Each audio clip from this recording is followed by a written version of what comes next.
Our first up, Leah Johns is our first brave storyteller. Leah is a lifelong Oklahoman. She loves her church, animals, and traveling. Leah's story is entitled, Life Without Anna, My Journey Back to Health, Happiness, and Freedom.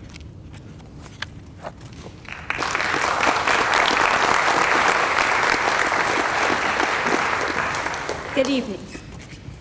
For most of my life, I was happy and healthy. I graduated from college with 2 degrees and with honors. However, things began to change in 2007. I was working full-time and had graduated from college a few years earlier. I had also moved back to Tulsa. I had no idea I'd go from being healthy and happy to being very sick. In 2007, I developed anorexia nervosa. I felt like I had to be perfect at work. At first, I had intense fears of gaining weight. I was eating 3 meals a day. A coworker of mine would occasionally offer me a bite of her lunch, which I refused. By then, I'd already been at my job for several months, and the same coworker left later that year for a new job. Oddly enough, it was after she left that I got worse and gradually went downhill. That November, I recall telling my boss, Marie, I need help. She was working on it for me. On December 11th, I began outpatient treatment at Laureate Psychiatric Clinic and Hospital.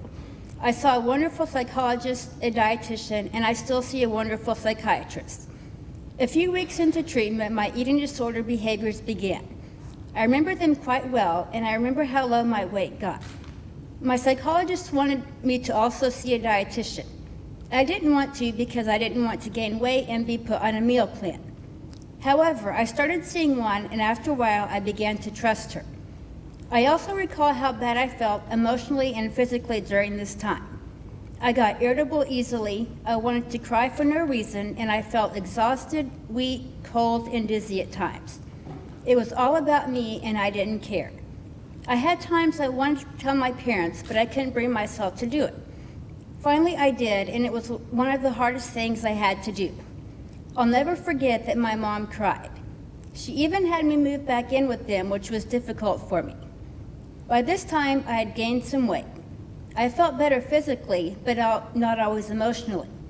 Thankfully, I finally started to feel happy again. My parents, friends, and ministers have seen me improve tremendously over the years. My psychiatrist has told me I'm a success. I'm maintaining my weight and feeling great. I believe recovery is possible, but it's not always easy.